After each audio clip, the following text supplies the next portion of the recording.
আসসালামু আলাইকুম। চলুন জেনে নিই আজকে নিউজ থেকে কি থাকছে। ফেনীর সোনাগাজীতে দুর্বৃত্তের দেওয়া আগুনে দগ্ধ হয়ে মারা যাওয়া মাদ্রাসা ছাত্রী নুসরাত জাহান রাফির লেখা একটি চিঠি উদ্ধারের কথা জানিয়েছে পুলিশ। নুসরাতের গায়ে আগুন দেওয়ার ঘটনায় করা মামলা তদন্তের অংশ হিসেবে মঙ্গলবার রাতে তাদের বাড়িতে গিয়ে আলামত সংগ্রহের সময় চিঠিটা পাওয়া যায় বলে জানিয়েছেন সোনাগাজী মডেল থানার ওসি মোহাম্মদ মোয়াজ্জেম হোসেন। তিনি জানান, দুই বান্ধবীকে উদ্দেশ্য করে খাতায় লেখা নুসরাতের চিঠির 3টি পাতার মধ্যে মাঝের পাতাটি পাওয়া যায়নি। উদ্ধার হওয়া চিঠির পাতা দুটির কপি সাংবাদিকদের দিয়েছে পুলিশ।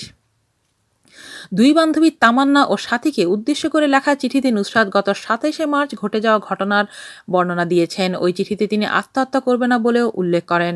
তবে যৌন হয়রানির ঘটনার পর সিরাজউদ্দৌলা গ্রেফতার হলে তার মুক্তির দাবিতে বান্ধবীদের অংশগ্রহণে ক্ষোভ প্রকাশ করে সে। এছাড়া তাকে নিয়ে বান্ধবীদের বিভিন্ন কটূক্তিতেও তার মর্মাহত হওয়ার কথা উল্লেখ করা হয় চিঠিতে।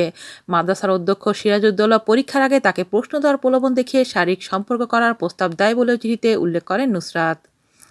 চিঠিতে নুসরাত লিখেছেন, আমি লড়ব শেষ নিঃশ্বাস পর্যন্ত। আমি প্রথমে যে ভুলটা করেছি আত্মহত্যা করতে গিয়ে, সেই ভুলটা দ্বিতীয়বার করব না। মরে যাওয়া মানে তো হেরে যাওয়া।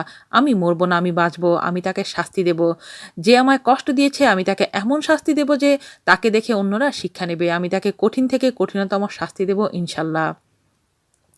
প্রসঙ্গত, গত শনিবার আলিম পর্যায়ের আরবি প্রথম পত্র পরীক্ষা দিতে নুসরাত সোনাগাজীর ইসলামিয়া সিনিয়র ফাজিল মাদ্রাসা কেন্দ্রে গেলে তাকে পাশের ভবনের ছাদে ডেকে নিয়ে শরীরে কেরোসিন ঢেলে আগুন ধরিয়ে দেয় বোরকা পরিহিত 4 থেকে 5 জন। এতে নুসরাতের শরীরের 80% পুড়ে যায়। আশঙ্কাজনক অবস্থায় তাকে উদ্ধার করে প্রথমে সোনাগাজী উপজেলার স্বাস্থ্য কমপ্লেক্সে নেওয়া হয়। সেখান থেকে ফেনী সদর হাসপাতাল হয়ে তাকে নেওয়া হয় ঢাকা মেডিকেল কলেজ হাসপাতালের বার্ন ইউনিটে।